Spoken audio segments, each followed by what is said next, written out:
So, give me 1 second here as I think I'm going to just say hello.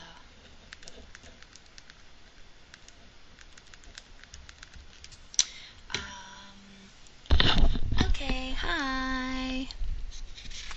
So today I wanted to read my course lesson for today. It kind of builds, it so looks like, from my previous three.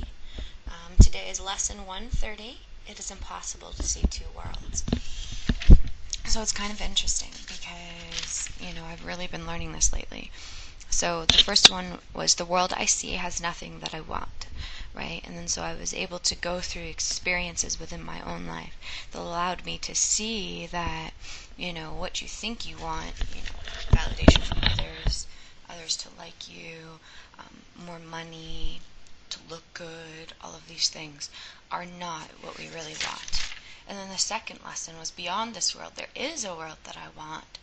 And then so this is teaching us that this entire world that we think that we are a part of and that we think that we are is not what we want, but beyond this world is a world that we truly do want.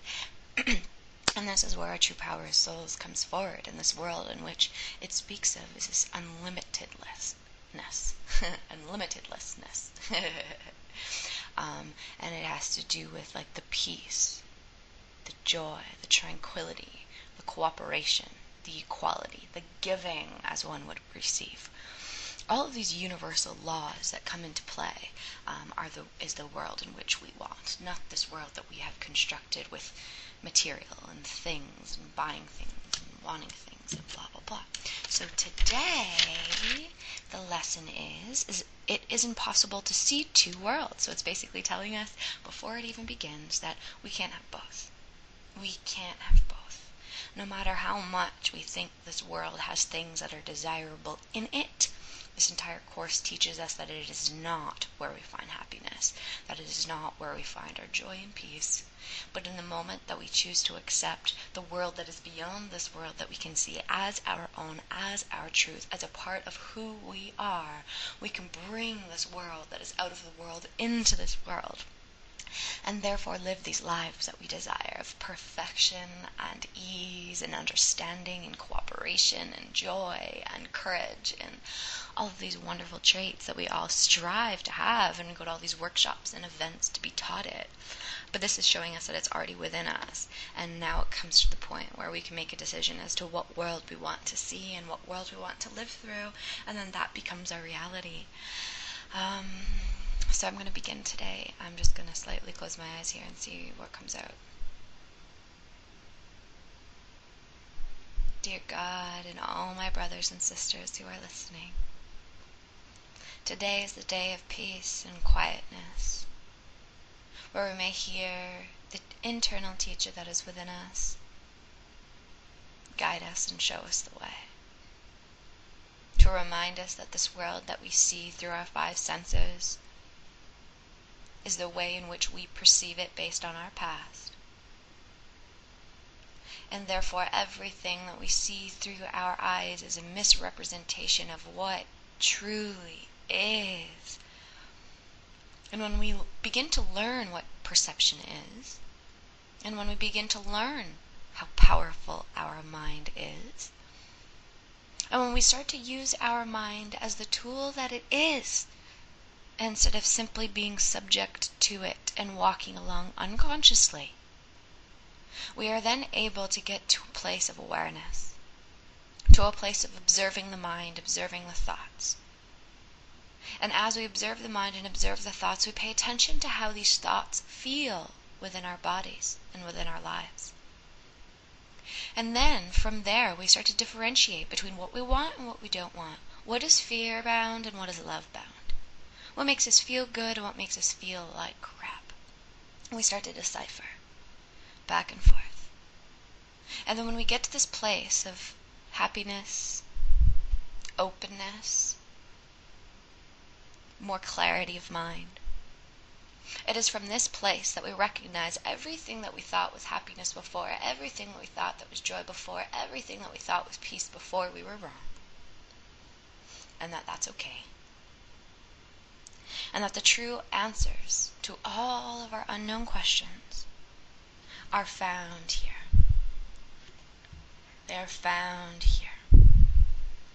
And when we let go of this world that we think that we want, this world that brings forward the dualities, the up and downs in life, the sadness, the pains, the sins, we can surrender all that. Surrender all that we thought that we know, all that we thought that we learned here in this world. And we become open to the truth.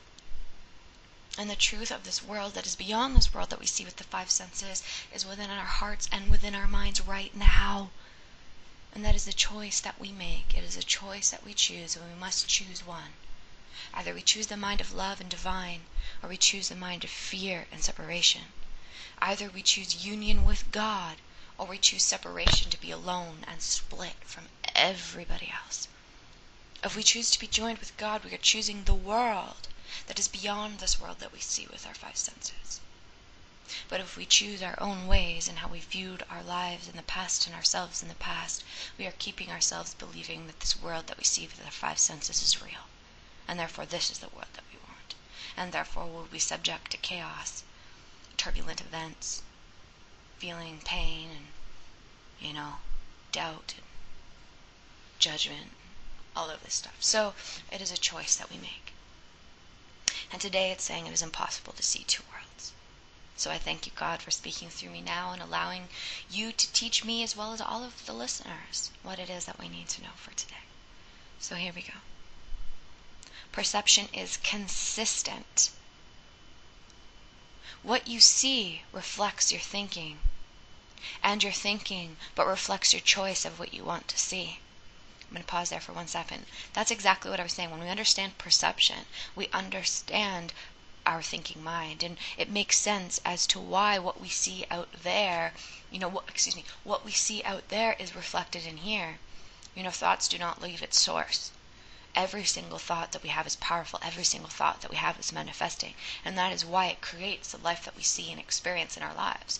That's why the way in which we experience something could be vastly different than somebody else experiencing something when you both were supposedly experiencing it at the same time.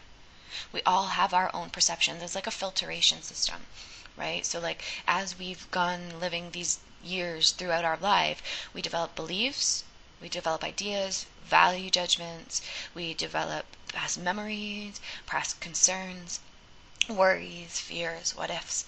And then as we see this world around us, it goes through this filtration system of perception, and then that is again what we see. Right? So it's like it goes through this filtration system and it clouds our judgment of what is really there. And that's why it is imperative for us to go in and clear out all those blockages, to clear out all of those perception channels, so that instead of seeing through the eyes of the past, we're seeing clearly, we're seeing truly, we're seeing now. It says, your values are determiners of this. For what you value, you must want to see, believing what you see is really there. We see through the eyes and we believe it to be true. We see through the eyes and we think it's real. How can it not be real? I see it. It's right there. It's right here. But then what we don't understand is the perception of our own mind. What we don't understand is the reality that is within our own mind. But we hide it from ourselves through this perception.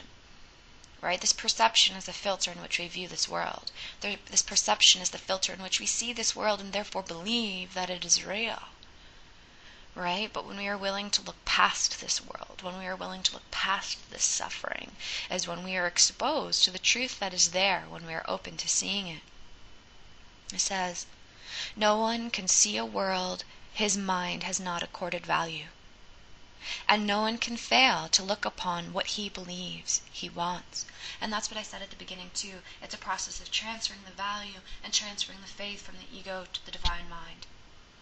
It's transferring the value from what we previously saw as true to what we know as true in our souls. And that's why every single experience that we have in this life is to teach us, so that we may learn what we want and what we really don't want. And therefore retransferring the value from one to the other. It says, yet who can really hate and love at once?